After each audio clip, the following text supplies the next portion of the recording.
कैसा कानून है, ये कैसी बाबूशाही है। एक व्यक्ति जो अपना घर खो देता है, वो जब उस घर की कॉम्पनसेशन लेने के लिए अलग अलग डिपार्टमेंट्स में पहुंचता है, चक्कर पर चक्कर लगवाए जाते हैं और एंड में जाकर उसी के ऊपर एफआईआर लगवा दी जाती है। मेरे साथ इस वक्त है मोहम्मद खालिद। रामबन में इनका घर था और हालत ऐसी हुई कि इनका घर भी डैमेज हुआ, इन्होंने अपने एक परिजन को भी खो दिया और साथ ही में अभी भी इनके खिलाफ जो है क्रिमिनल केस चल रहा है कि क्रिमिनल केस चल रहा है। समझने की कोशिश करेंगे कि आखिर ये पूरा मसला हुआ क्या था।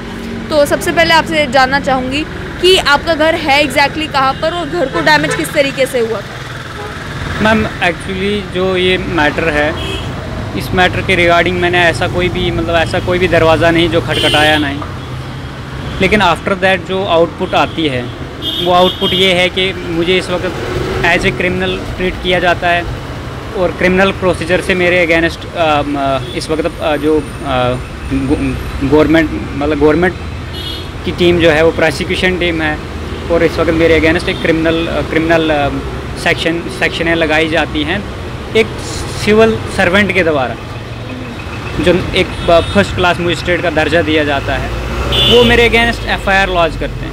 मामला शुरू कहाँ से हुआ?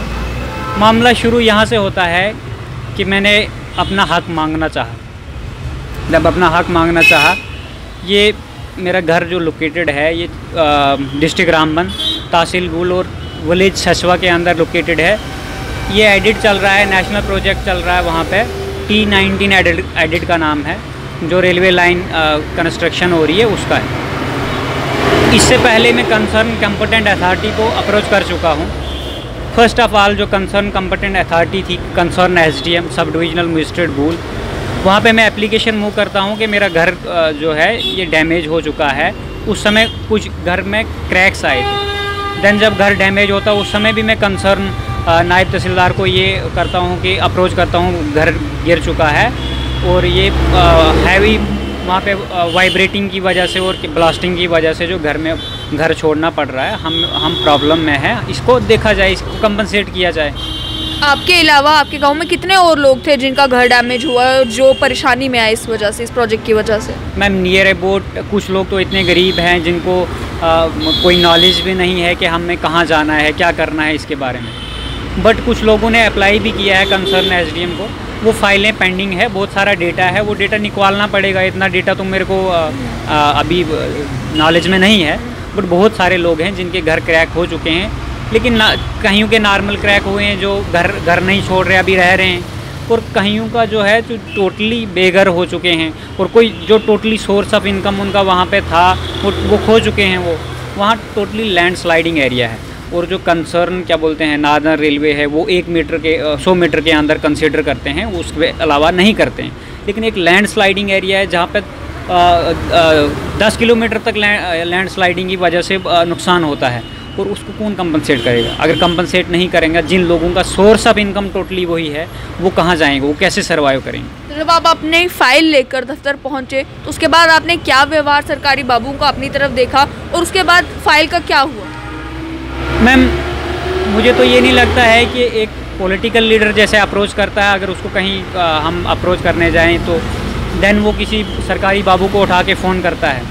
तो इसी तरह का रवैया जो है वो कंसर्न रेवेन्यू डिपार्टमेंट का भी मेरे साथ हुआ।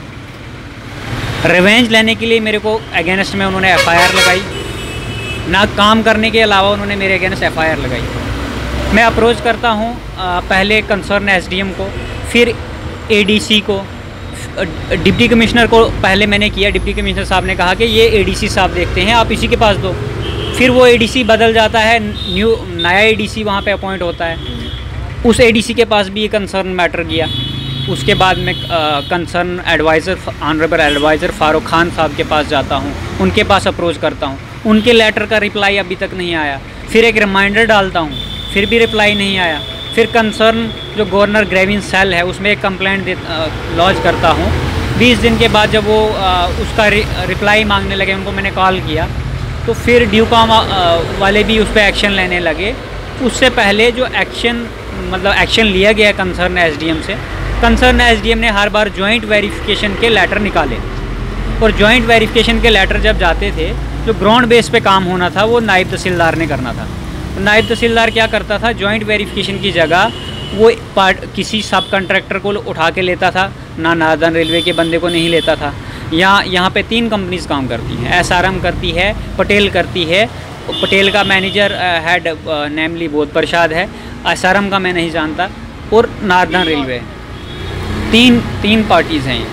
3 पार्टीज़ में से क्या होता, जॉइंट विजिट मतलब कि तीनों पार्टियां आनी चाहिए, PWD का बंदा आना चाहिए। अगर कोई फॉरेस्ट डिपार्टमेंट का डैमेज हुआ है, जैसे जो फॉरेस्ट डिपार्टमेंट के अंदर आता है, जो दरख्त आते हैं या कोई फ्रूटफुल ट्रीज आती हैं, तो कंसर्न वो टीम भी होनी चाहिए। बट उसके अलावा वहाँ पे इंडिविजुअली विज़िट होने लगे। जब इंडिविजुअली विज़िट होने लगे और कंसर्न SDM उसको रिपोर्ट को खारिज कर देता था, भाई ये जॉइंट रिपोर्ट होनी चाहिए। ये होते होते नियर अबाउट 1.5 साल गुजर गया। 1.5 साल से हम बेघर हैं, घर में स्टे नहीं करते हैं। 1.5 साल के बाद जब मैं खुद वहाँ पे गया स्पॉट पे, तो मैं कंसर्न नायब तहसीलदार से ये कहने लगा कि सर ये कंपनसेशन क्यों नहीं बनी। मैंने इतनी बड़ी गलती कर दी कि उनसे ऐसा क्वेश्चन पूछ लिया, और उनका रिप्लाई में ये आता है कि आप अगर कंप्लेंट करेंगे हमारे अगेंस्ट या कहीं पे अप्रोच करेंगे हायर अथॉरिटी को, हायर कंपटेंट अथॉरिटी को, मैं आपका नौकर नहीं हूँ, मैं आपका काम करूँगा विदाउट, यानी इससे पहले उन्होंने ब्राइब के लिए अप्रोच किया था और वो हमने नहीं दी। और उसका रिवेंज हमारे से ये लिया गया कि फर्स्ट डे जब मैं एक वीडियो शूट करना चाहता था कि अपने घर की, और नायब साहब वहाँ बैठे थे, मैं उनसे ये पूछ रहा था कि अगर ये जो डैमेज हुआ है, अगर कंसर्न जो आपकी रेलवे की पार्टीज़ हैं इनकी वजह से नहीं हुआ, वाइब्रेटिंग की वजह से नहीं हुआ, ब्लास्टिंग की वजह से नहीं हुआ, वेदर कंडीशन से हुआ, तो भी रेवेन्यू डिपार्टमेंट को कंपनसेट करना है या नहीं करना है, ये स्टेटमेंट लेने के लिए वो स्पॉट छोड़ के भाग जाते हैं। वो वीडियो शूट करता, मतलब मेरे वीडियो रिकॉर्डेड है मेरे फ़ोन में, और वो वहाँ से निकलने के बाद नेक्स्ट डे एक क्रिमिनल कॉन्स्पिरेसी बना के मेरे ऊपर फॉल्स एंड फैब्रिकेटेड सेक्शंस लगा के मेरे को हरास किया जा रहा है। लेकिन केवल आप ही के खिलाफ उन्होंने ये जो है FIR क्यों लगाई? वहाँ पे गांव में और भी लोग होंगे, उन लोगों का भी मसला है। मुझे लगता है कि गांव में से भी किसी और व्यक्ति ने भी ये मसला उठाने की कोशिश की होगी, या केवल आप ही थे जो ये मसला उठा रहे थे, तो उनको लगा यही शख्स जो है वो बोल रहा है तो इसी को टारगेट किया जाए। मैम एक्चुअली क्या है कि मैं जम्मू यूनिवर्सिटी में पढ़ता हूँ, मास्टर्स कर रहा हूँ, मास्टर ऑफ फिज़िकल एजुकेशन। थोड़ी सी अवेयरनेस है कि कौन सा डिपार्टमेंट, कौन सा कंसर्न डिपार्टमेंट, कौन सी कंपटेंट अथॉरिटी किस चीज़ के जुरिडिक्शन में आती है। सो दैट्स वाई मेरे को ये नॉलेज थी कि ये इसकी जुरिडिक्शन में आती है, इसलिए मैंने अप्रोच किया हायर अथॉरिटी को। वहाँ के लोग, वहाँ वो रेजिडेंसी बैकवर्ड एरिया में आता है, और बैकवर्ड एरिया से यूनिवर्सिटी में बहुत कम लोग पहुँचते हैं, तो बहुत कम अवेयरनेस होती है। वो तो वहाँ कंसर्न SDM ऑफिस में जाते हैं, वहाँ पे फ़ाइल देते हैं, वो फाइल का डिस्पैचमेंट नंबर तक प्रोवाइड नहीं किया जाता है। बाद में क्या हुआ फाइल का, क्या नहीं हुआ, ये किसी भी गरीब बेचारे को किसी को पता नहीं है कि क्या होता है हमारी फ़ाइल के साथ। वहाँ पे जो कंसर्न वो वहाँ के लोग हैं, उन बेचारों को ये नहीं पता कि ये हमारा ही हक है, यहाँ पे प्रोजेक्ट चल रहा है, को हमें यहाँ पे नौकरी दी जाए। अगर हम जो हमारा टोटल इनकम सोर्स था वो हम खो चुके हैं, अब हमें यहाँ पे नौकरी दी जाए ताकि हम भी एम्पावर हो जाएं। ऐसा कुछ भी नहीं है। वहाँ पे सब कॉन्ट्रैक्टर के आगे सब कॉन्ट्रैक्टर हैं, और वहाँ पे ठेकेदार लोग जो हैं वो जो टेक्निकल वर्क है उनको भी एज ए लेबर काम करवाते हैं, क्योंकि और कोई भी प्रिवेंटिव इक्विपमेंट जो प्रिवेंशन होता है टनल के अंदर, ऐसे इक्विपमेंट यूज़ नहीं किए जाते हैं विदाउट प्रिवेंशन इक्विपमेंट। क्योंकि मेरा भाई खुद वहाँ काम करता था और दिन को काम कर रहा था, दिन को काम करने के बाद वो घर पे आता है, शाम को 10 बजे उसको अटैक होता है और नेक्स्ट डे उसकी डेथ हो जाती है ड्यू टू ब्रेन हेमरेज।